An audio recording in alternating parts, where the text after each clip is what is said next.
Fennig, and I've been with ODINtechnologies for about 4 years. My background has been focused on the physics of RFID and resolving and addressing physical layer challenges and issues. And my goal this morning is to help you have very tangible action items as you go out to the trade show floor over the next couple of days. You spent a lot of money to be here. We want to help you maximize the value of that investment and help to target who you're going to spend the time with. You've got a limited amount of time, just a few hours on the floor. Who are you going to spend that time with? And we want to try to point you in the right direction in terms of vendors that you should try to connect with while you're here in Vegas. Let me just get a quick show of hands. Who plans to deploy RFID within the next 12 months? Very good. Excellent. So what we want to do is help you, sort of equip you with the practical knowledge you need to make some smart choices. This presentation is going to really define for you 3 application categories. And as we go through them, in fact, I'm going to briefly mention them now. I want you to mentally place yourself in one of these 3 applications in terms of how you envision using RFID.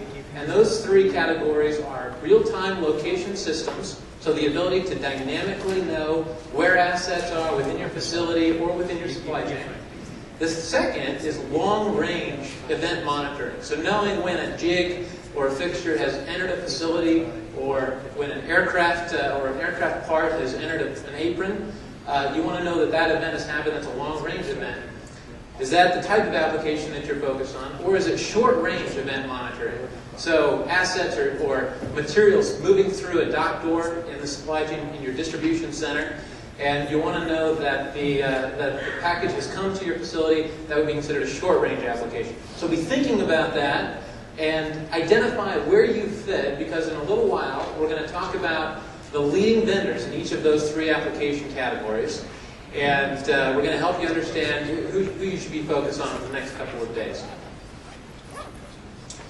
But first, I wanted to just give you a couple of quick questions, and they're multiple choice questions, so nothing too challenging here this morning. All right, the first question is, which source of information would you trust when buying a used car?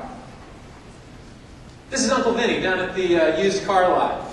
He's a very successful used car salesman. You can tell by the very fashionable clothing and the top-of-the-line cigar and gold chain around his neck. He's been doing this for a long time and knows the ropes. Is this who you're going to go with?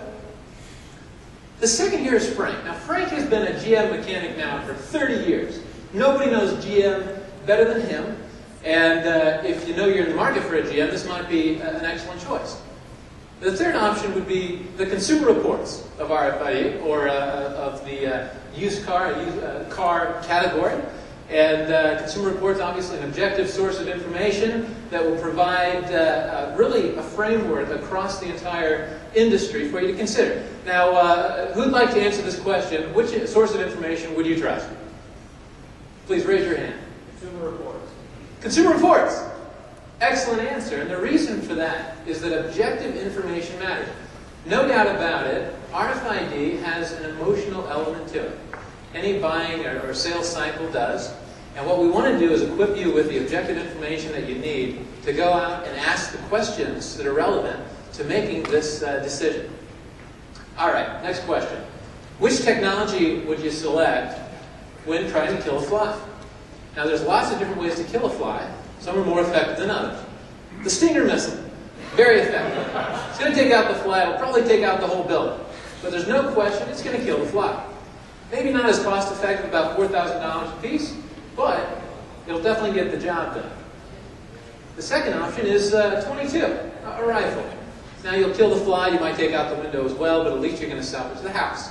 And the third option, of course, is the pistol grip fly swatter, which has the added benefit of being reusable. All right, now I think the choice here is clear. Selecting appropriate technology matters. There's going to be a lot of people out there trying to sell you a Stinger missile. They're going to say, this thing will do it all. And for the low, low price of X $100,000. All right, what we want to do is help you figure out which technology categories are appropriate for you, given your specific objectives and your requirements. The third question, which consultant would you trust when hosting the company Christmas party. Now, there's a lot of options out there. Zappo the Clown comes fully equipped with a red nose and a horn. The question is, do you want an inebriated clown whispering in the boss's ear during the party? The second option, I mean, these guys just look like they know food, all right? There aren't very many that have eaten more food than these guys, and they're big. They look like they know what they're talking about. And the third, of course, is Martha Stewart. Martha Stewart is well known as having a track record of professionalism and expertise in this space. Who are you going to trust the party to? Martha Stewart makes the most sense, right? Professionalism and experience matter when making these decisions. And we particularly like Martha because she has previous RFID experience.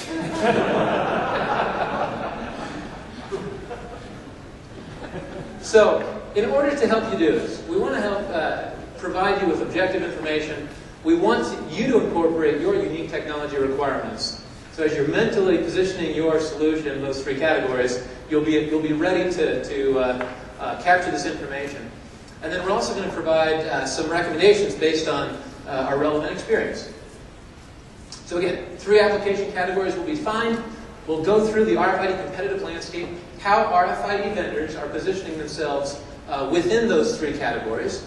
And then we'll actually help you understand the vendor trade-offs. We're actually going to look at around 30 different vendors. You shouldn't have to focus on all of them because you've got your one specific application. You can tune in during that part and make a determination about who you should be working with. But first, there's a lot of myths out there. In fact, just a few weeks ago, I was standing in line at Target. And the woman was sort of fumbling with the item I was trying to purchase with the barcode. She couldn't get it scanned. And I just sort of off the cuff mentioned, you know what? One of these days, you're going to have RFID, and you're not going to have to worry about this anymore. The guy standing in line behind me said, oh, RFID, are you kidding me? Haven't you seen on YouTube that they've got major security risk, and you can actually hack it with a cell phone? And obviously, acting in ignorance. He doesn't understand that Gen 2 actually provides security in those situations. But there's a lot of misperceptions that are propagated out of fear, and a number of groups that are working to do that. So, objective information matters. So the first myth that we want to address here is deciding that one RFID technology reduces complexity. Not always the case. In fact, I was just chatting with Luke from SBEC here earlier this afternoon, or this morning, and what he'd like to do, what their company is evaluating, is tracking work in process through a manufacturing process. They want to move materials from the raw material area to the job area and know what the raw material inventory is, as well as track the entire job through the manufacturing process. That doesn't necessarily call for one technology type. It may actually be a hybrid solution of using a passive technology at the unit level and then perhaps an RTLS system at the larger packaging level, so you can track exactly where that job is in the manufacturing process. Very similar to what we've designed for Airbus and other manufacturing companies. You want to minimize operating costs. You don't want to put a $20 RTLS tag on every single item in that case. It makes more sense to use a 15-cent passive tag at the item level, for example, and an RTLS tag at the larger level. You want to leverage a single infrastructure when possible, however. So, for example, in RTLS, if you already have a Wi-Fi network, it might make sense to choose a Wi-Fi system depending on the level of accuracy that you need. You really can't go beyond 3 meters accuracy with Wi-Fi. If you need more than that, you'll have to go to ultra-wideband and deploy a new infrastructure. So leverage a single infrastructure when possible is the most cost-effective approach.